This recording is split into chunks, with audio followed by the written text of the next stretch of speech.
por explicarle un poco a Sonia la dinámica de los estudios, pues comentamos versículo por versículo. Ahora estamos con el Evangelio de Marcos, pues como en otras ocasiones hemos estado con el libro de Hechos, o con la carta a los Gálatas, o a los Romanos, y bien. Leemos y cada cual es libre de compartir su opinión, No se trata de dogmatizar ni de adoctrinar, sino de aprender en comunidad. No venimos aquí a discutir, sino a escuchar al resto de hermanos y apropiarnos de aquello que consideremos lo más oportuno. Venimos a pensar, ¿verdad, Rosa? No a que nos digan qué es lo que tenemos que pensar. Así es. Bien, pues proseguimos. Alfredo, con el capítulo 5. Muy bien, hermano. Quiero, con la ayuda del Señor, que estudiemos los versículos del 18 al 29. Y lo he dividido en 3 partes. Pero si no da tiempo, no pasa nada. Si en lugar de 3 compartimos 2, pues 2. Porque Sofía me dice que si no acabo a las 8:30, ella se enfada conmigo. Y como yo no quiero que Sofía se enfade conmigo, bueno, bromas aparte.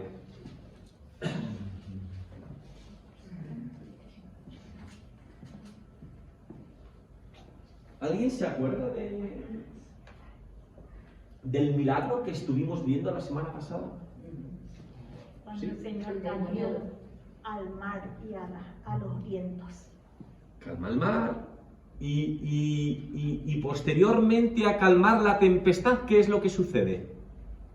Se encuentra con un hombre muy cordial y bastante cuerdo, ¿no? El endemoniado. El endemoniado, el endemoniado, que todos los demonios los tenía para él, Rosa. Era egoísta. Todos para él, todos para él. Hasta el punto, Guadalupe, que la semana pasada Tere decía que tenía 2000 demonios, porque había 2000 cerdos. Eso estuvo fantástico, ¿no? Muy bien, pues lo que quiero decir es que esto continúa, ¿vale? Es una continuación. Leemos 3 versículos. Jesús le va a decir a este hombre que estaba endemoniado, que iba por la vida desnudo, rompiendo grilletes, rompiendo cadenas, asustando al mundo, pero de repente los de su pueblo, los de la comarca, los de la región, lo ven vestido, sereno. Cambiar de diferente. Y le va a decir algo. Y nosotros tendremos que preguntarnos, Alfredo, ¿por qué le dice eso y no otra cosa? ¿Vale? Alguna aplicación tendrá. Alguna enseñanza tendrá, ¿no, Olga? Bien. Del 18 al 20. Ya hemos dibujado el contexto. Dice que al entrar él en la barca, el que había estado endemoniado le rogaba que le dejase estar con él. Fíjese, este no le dice: he comprado una hacienda y tengo que ir a verla. O me he comprado ahí no sé cuántas yuntas de bueyes y tengo que probarlos. O déjame que... Este no. Directamente se quiere ir con el Señor. Mas Jesús no se lo permitió, sino que le dijo: vete a tu casa, a los tuyos, y cuéntales cuán grandes cosas el Señor ha hecho contigo y cómo ha tenido misericordia de ti. Y se fue y comenzó a publicar en Decápolis cuán grandes cosas había hecho Jesús con él, y todos lo fardaban. Ah, pero es una versión extraña, una versión extraña. Y todos se maravillaban. Bien. ¿Qué aprendéis de estos 3 versículos? ¿Por qué? ¿Por qué Jesús le dice, perdona que te haya cortado, ¿por qué Jesús le dice, quédate entre los tuyos? ¿Por qué no quiere un discípulo más? Porque tiene que quedarse entre los suyos para decir... Para hacerle la cena a la madre. Porque él le está diciendo que tiene que enseñar a todos los que han estado de su pueblo que él ha sido salvado por esa persona. Esa persona que él ha echado todos los demonios que había dentro de él. Yo decía los fantasmas, pero bueno, ¿qué fantasmas? Demonios que fantasmas, porque son fantasmas. Bueno, muy bien. Pero que los deja por eso mismo, para que vaya a enseñarles todo lo que ha hecho. Alfredo. Sí, yo creo que nos enseña que cuando le dijo Señor Jesús, vete a tu casa, a tu familia, para que le cuente cuán grandes cosas ha hecho el Señor, Sí. era para que el testimonio de él y su familia, sus vecinos, amigos, fuesen salvos a través de él, porque pues él iba a contar lo que el Señor había hecho en él, y a través de él, pues miren. Has dicho una palabra maravillosa, el testimonio de él. Claro, el testimonio de él. Muy bien, perfecto, amigo. Perfecto. ¿Me estás mirando así porque quieres decirme algo o porque estás prestándome atención? ¿Querías decir algo o no, no? ¿Sí? Ya sé.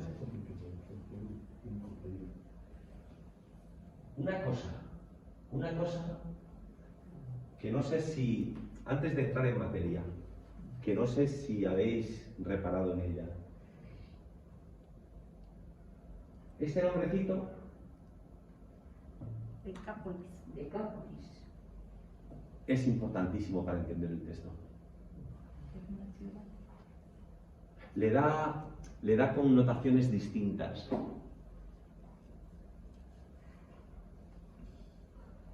¿Alguien sabría decirme qué es lo que significa Decápolis? Creo que son 10 ciudades. Que eres el tío más listo del barrio. No, Tal cual, Pedro. No añadas nada más que lo estropeas. 10 ciudades. Deca, 10. Polis, ciudad. 10 ciudades.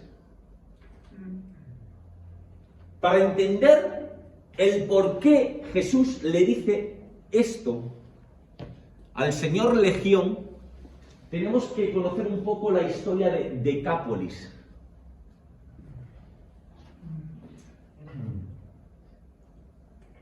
Decápolis eran 10 ciudades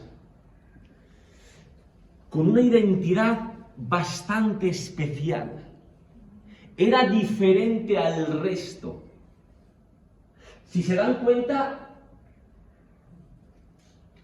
esto es el río Jordán, ¿lo ven?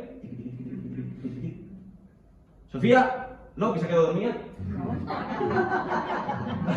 No, digo, Ya. Mira aquí, como echamos un pequeñito. Ahí está, el lago. Porque es que si no, Araceli se enfada conmigo. El lago de Gen, para Araceli es el lago de Genesaret. ¿Vale? Si le digo Mar de Galilea se enfada. Pero aquí está. ¿Qué tenemos? Tenemos a 10 ciudades.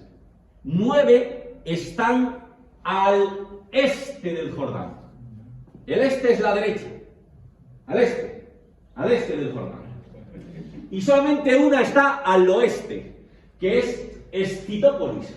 ¿Vale? Pero bueno, les voy a decir el nombre de estas ciudades. Están ahí. Escitópolis, que es la única que está al oeste. Pela, que no es tu, Marín, no es el pueblo, de al lado de tu abuela, de tu madre.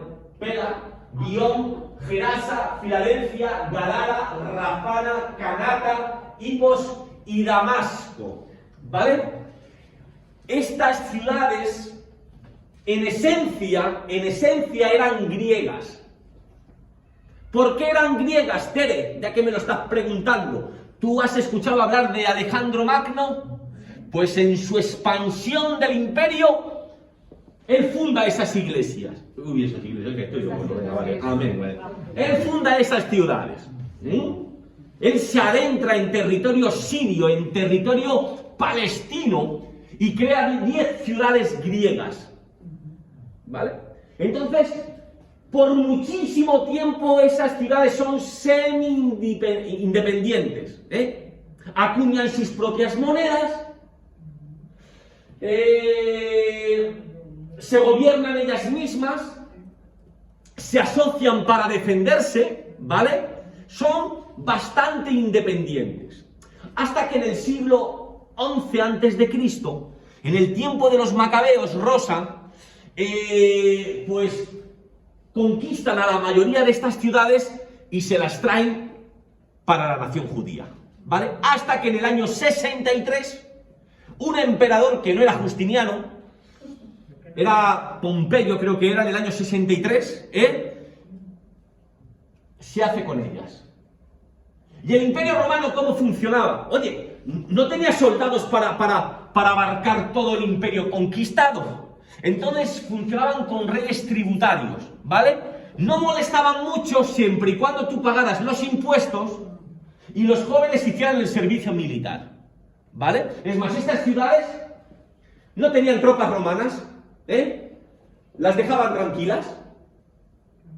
Aunque bien es cierto que cuando tenía que haber alguna campaña en territorio oriental, pues ahí se quedaban los ejércitos, ¿vale? Pero ellos podían seguir gozando de esa semi-independencia. Pero esencialmente eran griegas. Sus dioses eran griegos, sus templos eran griegos, sus anfiteatros eran griegos, ¿vale? Entonces, eso nos dice algo. Y es que cuando esto sucede, no está en territorio judío, ¿vale? Entonces, dos cosas que yo veo. Y la primera, lo has dicho genial, Araceli, lo has dicho perfecto, ¿Por qué? ¿Por qué no se puede ir con el Señor? Porque Él tiene que servir de testimonio vivo, visible, para las personas que lo conocen, de lo que Cristo puede hacer por una persona. Yo te puedo contar milongas, Sonia, pero si tú ves a una persona muy enferma, y de un día para otro tú lo ves sano, eso es irrefutable. No se puede discutir. Si el tío estaba siempre en pelotas, desnudo, fuera de control, la gente no se acercaba, vivía en un palacio, que sí, No. en las tumbas. Ahora imagínense a una persona así apuesta como yo, guapetón, tranquilo, y se presenta a Sofía. Y la gente dice, ¿qué le ha pasado a este hombre? Que me encontré con el Señor. Mira lo que el Señor puede hacer por una persona. Y nosotros muchas veces presumiendo, Olga, de lo que podemos hacer por el Señor. Que no, sonecio, que tú no puedes hacer nada por el Señor. ¿Dónde te vendieron esa moto? De lo que se trata es de lo que el Señor puede hacer en cada uno de nosotros. Esa es la clave. Tú no puedes hacer nada por el Señor. El Señor es el que trabaja en ti. Bueno, eso lo ha dicho Sofía para que digan mí. Eso es lo que el Señor hace en mí. ¿Vale? Número 1. Y número 2. La primera semilla, que tal vez muchos consideraron insignificante, Jabes, pero que con el tiempo llegaría a ser una cosecha poderosa. Porque bien que se acuerda Alfredo de Pablo. Claro, bienvenido. Bien que se acuerda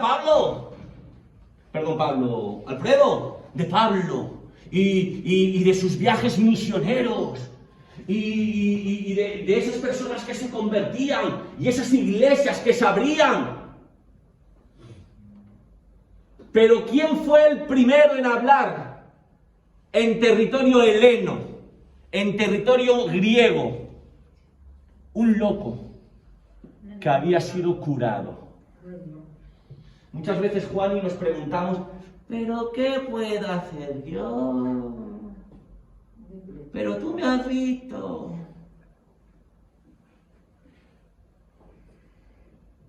Pues lo que iba de ser después algo impresionante. Pedro comenzó con un endemoniado que había sido sanado y que había empezado a hablar, Sonia, de lo que el Señor había hecho en su vida.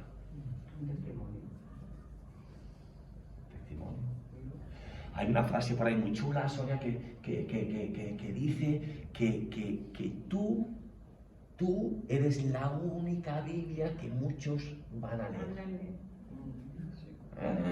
Un libro más.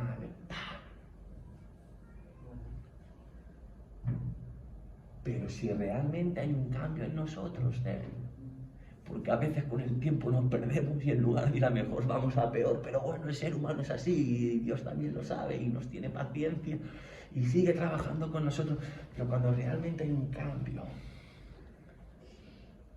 eso es impresionante. Eso es impresionante. ¿Amén? Amén.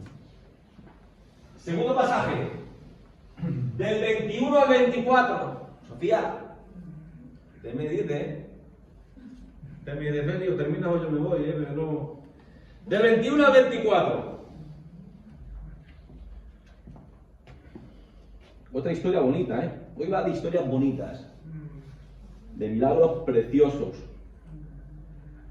Y aquí también hay detallitos interesantes, muy chulos. Así que no te quedes en lo obvio. Trata de escarbar. ¿Qué te dice? ¿Qué te dice? Porque lo simple ya lo sabemos. En la escuela dominical nos lo enseñaron. Del 21 al 24. Pasando, no sé lo que le pasaba a Jesús en la barca, La barca era como el circular, estaba siempre montando la barca. Pasando otra vez Jesús en una barca a la otra orilla, se reunió alrededor de él una gran multitud y él estaba junto al mar. Y vino uno de los principales de la sinagoga, llamado Jairo, y luego que le vio, se postró a sus pies y le rogaba mucho diciendo: mi hija está agonizando, ven y pon las manos sobre ella para que sea salva y vivirá. Fue pues con él y le seguía una gran multitud y le apretaban. Y le apretaban.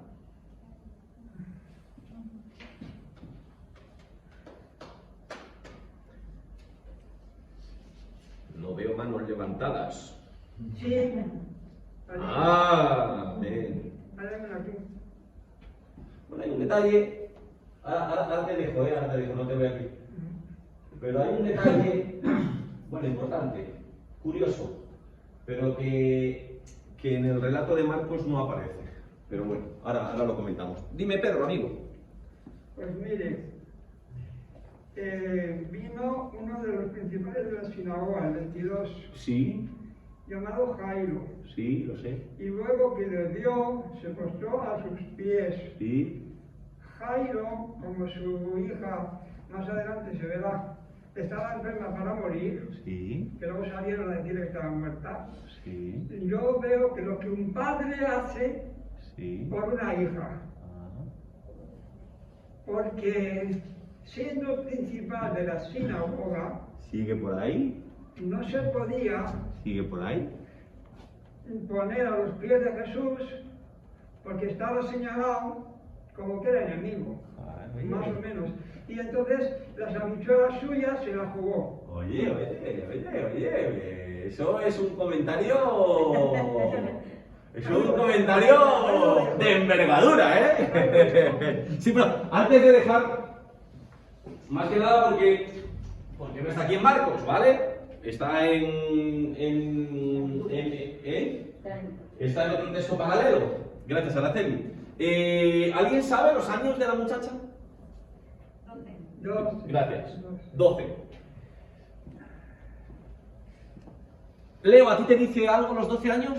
No especialmente, ¿verdad? Para un judío sí. Para un judío, una mujer con 12 años dejaba de ser considerada niña para pasar a ser considerada mujer. Mujer, ¿vale? Un detallito que quería decir ahí, pero eso. Pero, espectacular. Espectacular. Luego vamos a profundizar más. Pero en esa dirección, ¿vale? Espectacular. ¿Algo más? Leo. La que tiene que decirle que con que Jesús fuera y pusiera su mano sobre ella, pues él está seguro de que se iba a sanar. Ajá.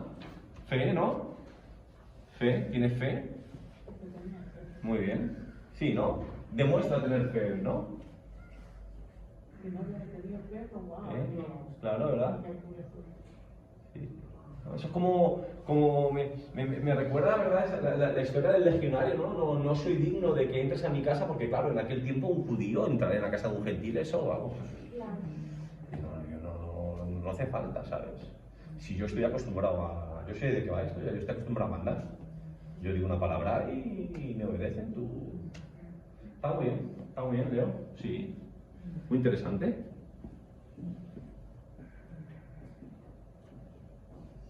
Mira, en algo que has dicho,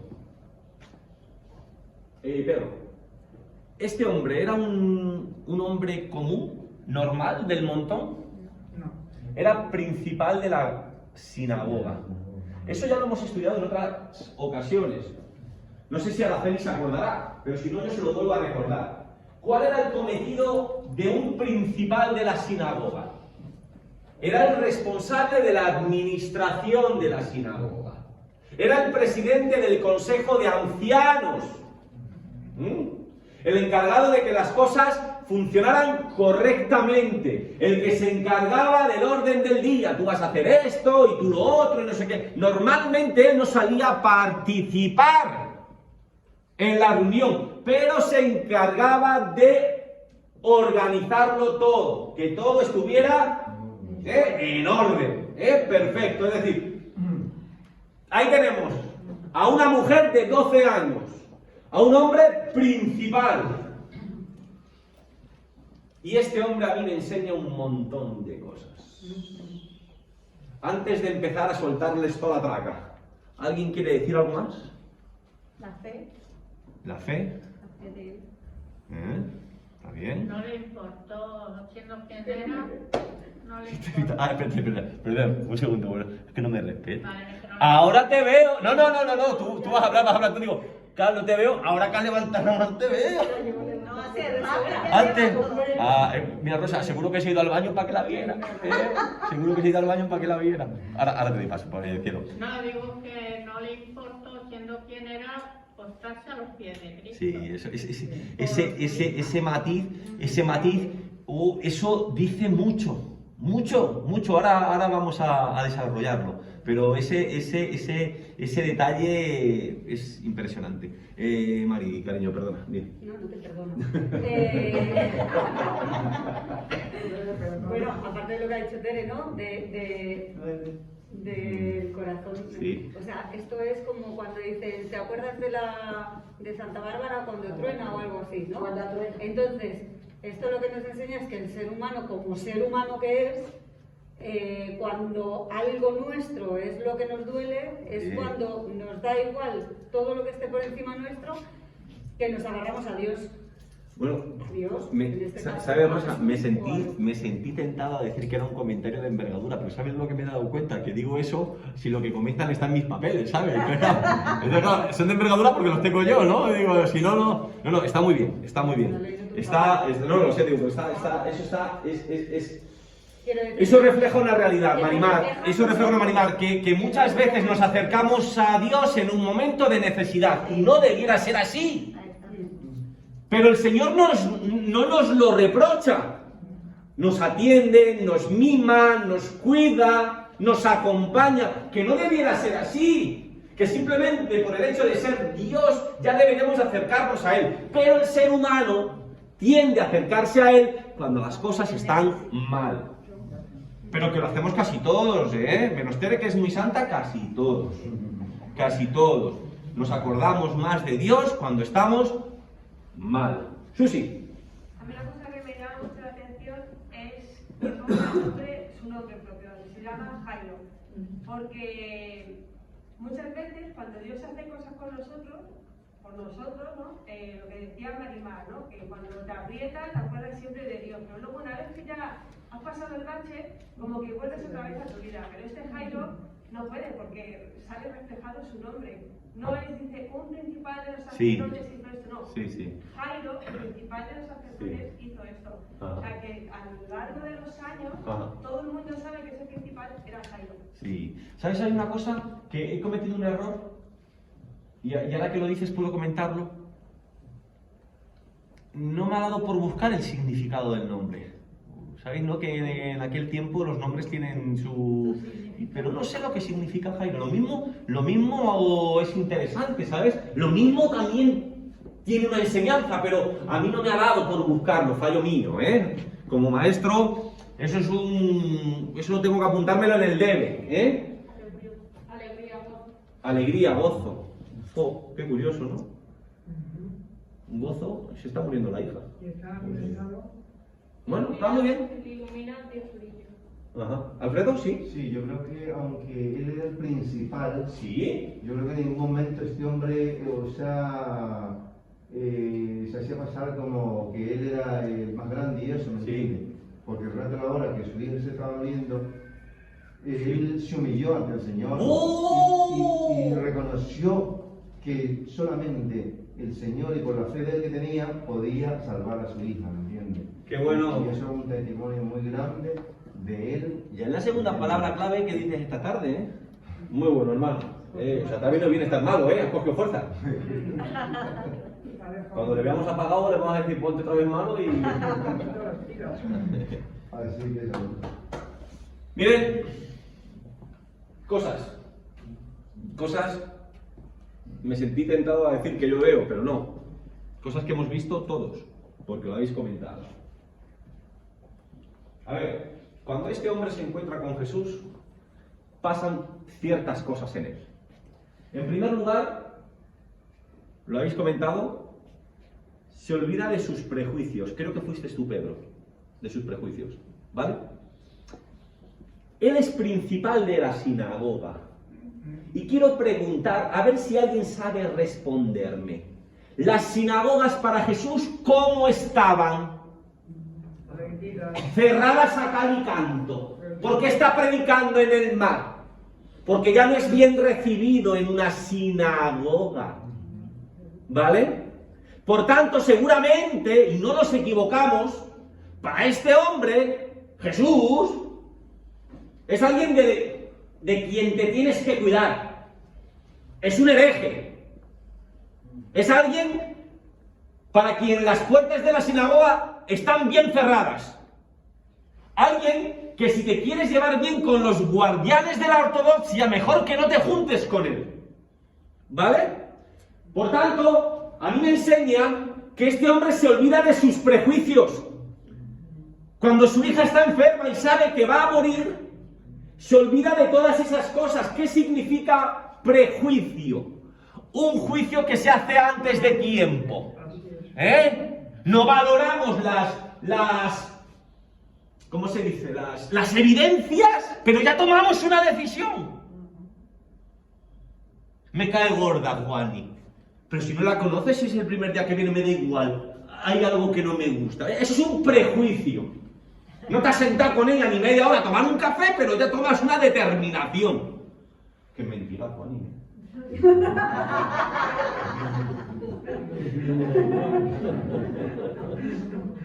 Imagínate que llega a casa y dice a Guadalupe, ya no vengo conmigo. Mira, qué mentira. Yo por no chincharle siempre a Sofía. ¿Vale? Mentira. ¿Vale? Eso es un prejuicio. Y cuidado. Porque siempre antes de emprender cualquier cosa, Damaris, siempre hay un prejuicio. Hay un hombre que se apellida Simpson, que inventó el cloroformo como anestésico. Sobre todo en los partos. Qué cosa buena, ¿verdad?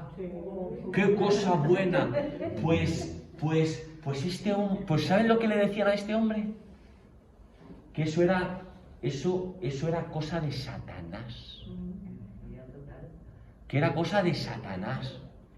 Porque lo que hacía es endurecer a las mujeres y que en un momento de prueba no levantaran el clamor ante Dios. Ah, no, es mejor que la mujer sufra. Un prejuicio. Decir, no hay que ser tan brutos, no hay que ser tan brutos. ¿Vale? Este hombre se olvida, ¿vale?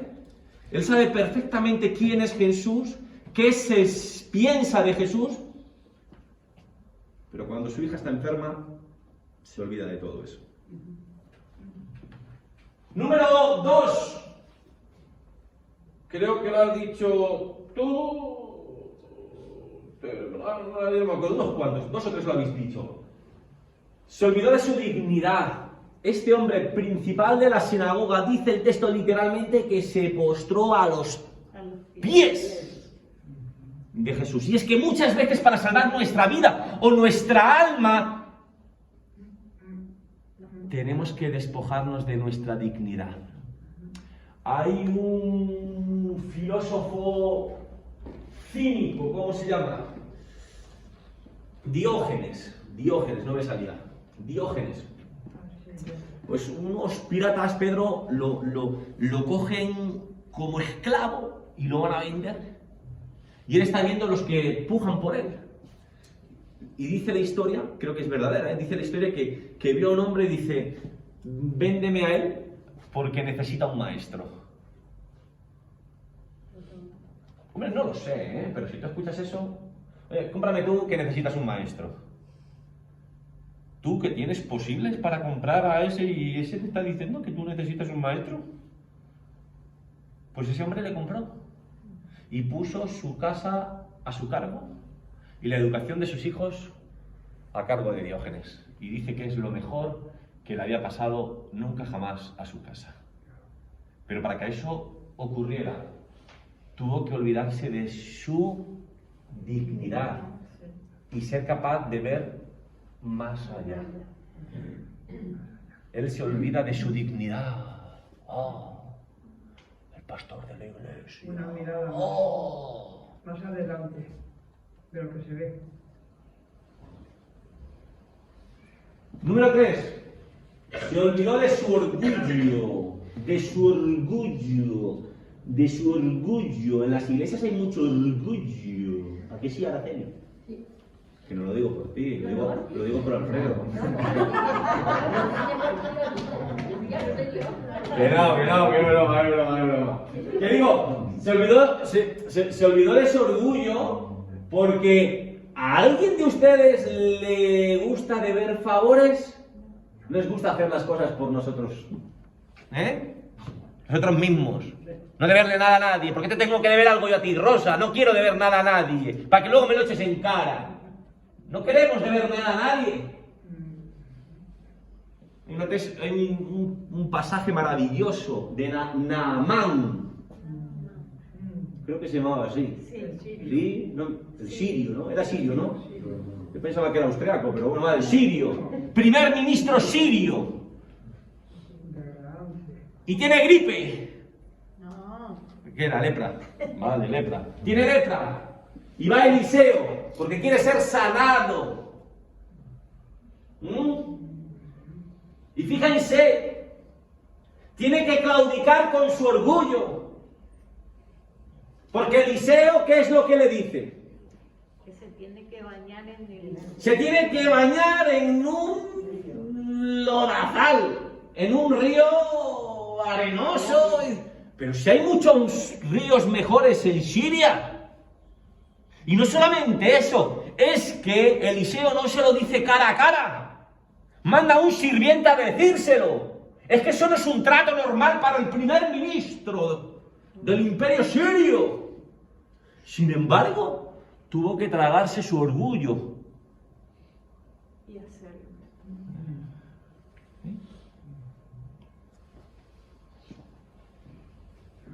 Y cuarto, Que eso yo te cojo lo que tú has dicho, ¿vale, Pedro? Esto ya es especulación. Los sirvientes... Pero para mí, este hombre se tuvo que olvidar de los amigos. ¿Y por qué? Si no lo dice la Biblia. ¿Se percibe? Yo te digo una cosa.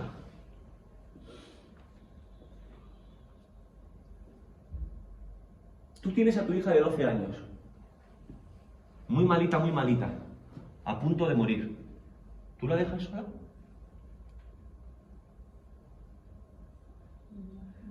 ¿Por qué ese hombre la dejó sola? No, hombre, porque es la única solución. ¿Tú crees? Hombre, que es la única solución, sí, pero ¿tú crees que...? Mira, yo creo que ese hombre fue a buscar personalmente a Jesús porque nadie más estaba dispuesto a hacerlo.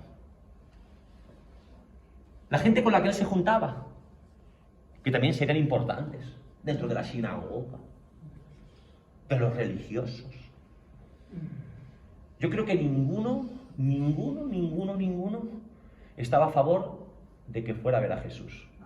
Es más, eso ahora no lo vamos a ver. No sé si está en el versículo 35, no me acuerdo muy bien, porque a veces junto el estudio con la predicación y tal. Creo que está en el versículo 35. Lo compartiremos la semana que viene, pero nos damos cuenta de que los amigos le urgen para que deje de molestar a Jesús.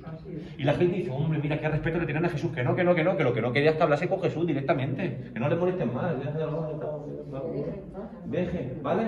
O sea, es un hombre que tiene que dejar a su hija moribunda, la tiene que dejar. Y tiene que ir a buscar a Jesús, y tiene que hacerlo, porque nadie más, Sonia, está dispuesta a hacerlo. Porque no es una buena idea. Pero es que a veces lo más sabio que podemos hacer es no hacer caso a esos amigos sabios conforme al entender del mundo. ¿Vale? Muy bien. Nos quedan 10 minutos. Vamos, Sofía, por el último. Del 25 al 29. Y lo abordamos ya. 25 al 29. Oye, lo están haciendo genial, ¿eh? Vaya participación buena. Del 25 al 29. Estoy preocupado por Juani, que me da a mí que el domingo no viene. Que de verdad que mentira, Juani.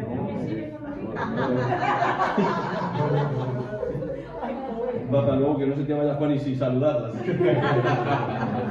A mí no me va a hacer caso. Ya la he saludado. A mí no me va a hacer caso.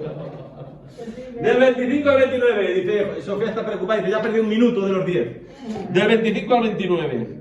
Pero una mujer que desde hacía 12 años. ¿Cómo se dice, Damaris, en inglés 12? 12. 12 años. Year. Y no se cayó Enis, vale. 12 years, sí. 12 years. Ya hablo lenguas y todo, me voy a la iglesia. Bueno, 12 años. Padecía de flujo de sangre, de hemorragias para los amigos, ¿vale? Estas palabras son raras para nosotros. Hemorragias. Constantemente. Es un poco pesado, ¿no? Eso de las hemorragias, ¿no? Pero bueno, vamos a ver luego qué surge ahí. Y había sufrido mucho de muchos médicos y gastado todo lo que tenía. Y nada había aprovechado, nada. Vamos, que la cosa iba peor. Cuando oyó hablar de Jesús, vino por detrás entre la multitud y tocó su manto, porque decía, si tocare tan solamente su manto, seré salvado. Y enseguida la fuente de su sangre se secó, y sintió en el cuerpo que estaba sana de aquel azote.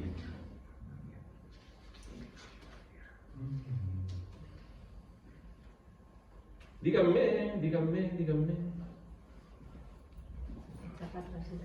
¿Eh? Que eches para atrás y dejes el versículo. Ah, el texto, sí, pues es buena idea, vale, Gracias por estar en todo.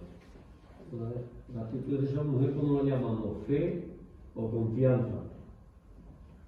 O deseo de estar limpio. ¿O desesperación? A ver.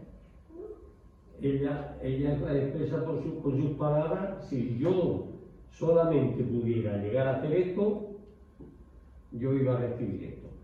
Que no es por llevarte la contraria, pero que siempre tendemos a espiritualizarlo todo, ¿no? Siempre nos movemos por fe. Yo no. Es que para comer hay que tener hambre. Y soy el pastor, ¿eh? Y yo no siempre me muevo por fe, a veces me muevo por desesperación. Porque, no, escúchame, que es muy interesante lo que has dicho, pero yo digo para escarbar dentro de nosotros, ¿eh? Tú nunca tenéis dudas, ¿verdad? Nunca tenéis dudas. ¿Eh? Todo lo tenéis claro, ¿no, Pedro? Todo lo tenéis claro. La fe siempre por delante, ¿verdad? Uno tiene dudas siempre. ¿Verdad? Bienvenido al club de los seres humanos. Es verdad, ¿no? Tenemos dudas. Por eso, ¿Eh? porque si a eso le llamamos fe ¿Duda? o ¿Qué? confianza. Pero bueno, está bien, está bien. Hay un abismo Está bien. entre la confianza. Está bien, yo pensaba que estabas enfadado conmigo y digo, no habla, está. Bueno, Dime. hermano, Alfredo. en la vida.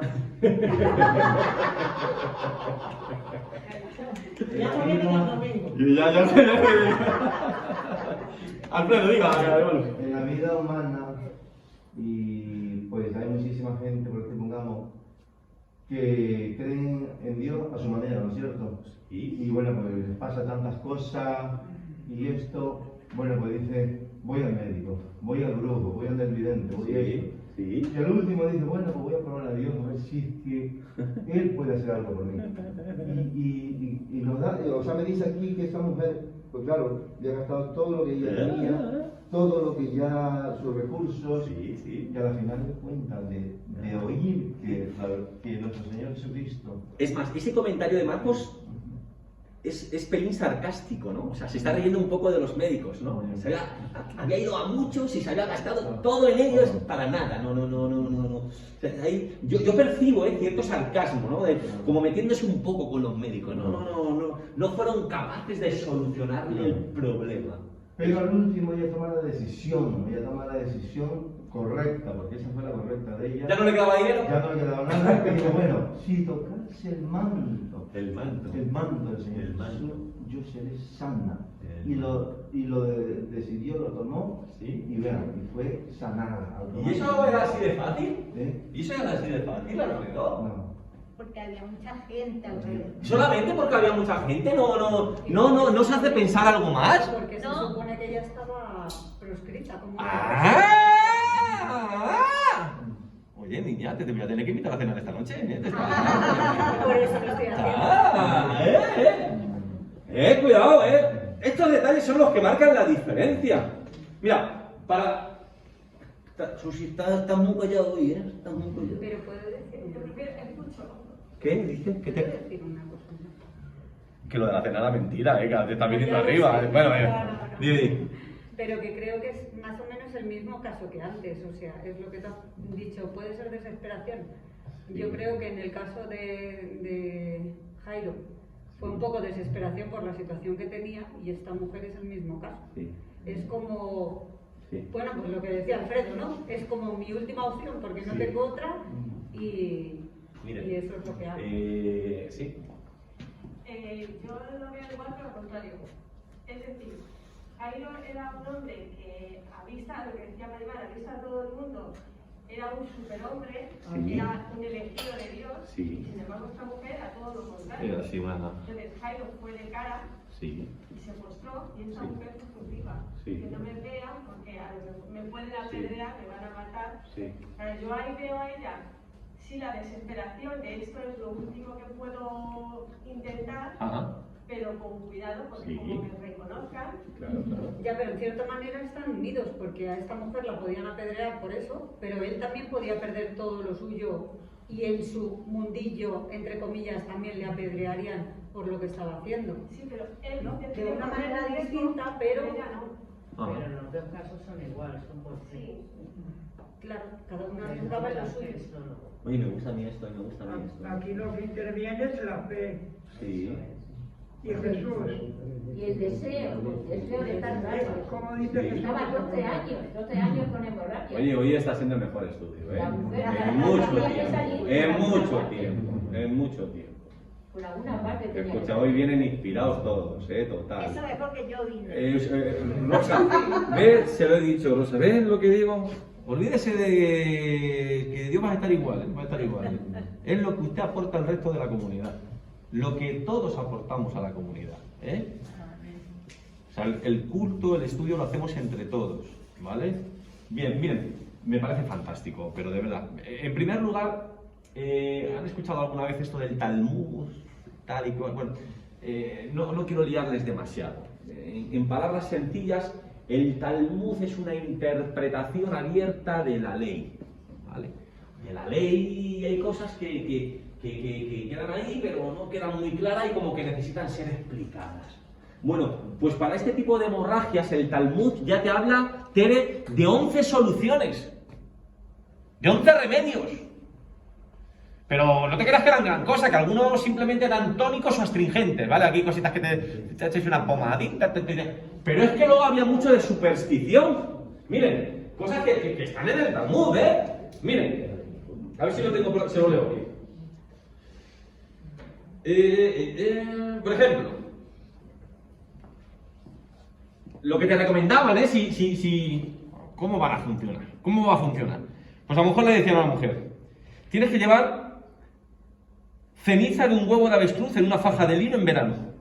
Y si es en invierno, de algodón. Pues no funcionó. Hay otra cosa. Llevar una espiga de cebada que se hubiera encontrado en el estiércol de una burra blanca. ¿Ve? ¿Cómo va a funcionar, Tere? ¿Cómo va a funcionar? ¿Cómo va a funcionar? Pues no funcionó. Pues no funcionó. Ahora, lo que es impresionante en esta mujer es que esas hemorragias, aparte de ser muy molestas, hoy pues las llevas de la mejor manera posible, ¿no? Yo qué sé, ¿qué es lo que las mujeres ponen? Eso, tampones, compresas y...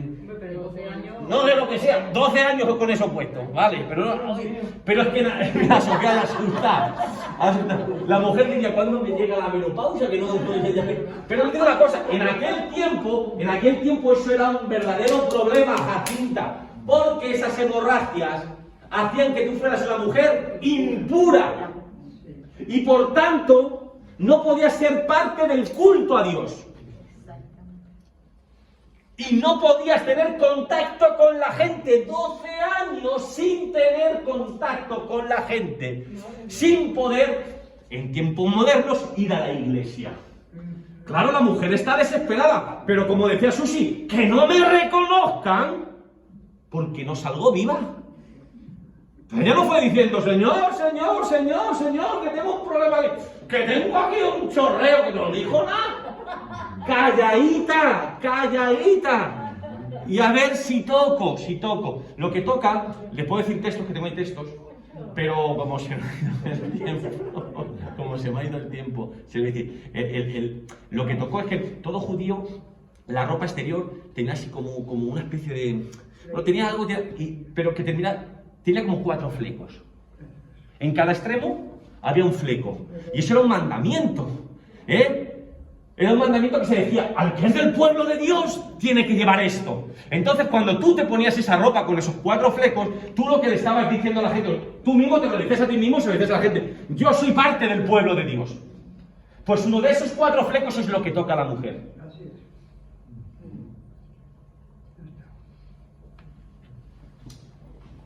Y siente el poder y siente la liberación. Y termino con esto, con lo que muchos de ustedes han dicho. Esta mujer, o Jairo, o el que queráis, fueron en momentos de desesperación como la mayoría de nosotros hacemos. Cuando luchamos con una tentación de la cual no somos capaces de salir, cuando las cosas se nos vienen encima y no somos capaces de gestionarlo, y no debería de ser así, deberíamos de acercarnos al Señor por lo que Él es. Pero lo bueno, como he dicho antes, es que el Señor nos comprende y nos entiende y no nos lo reprocha, sino que nos cuida, nos acompaña, gestiona nuestro dolor. Y eso es maravilloso. Hermanos, un aplauso de verdad para todos ustedes. Muy bueno, Marita.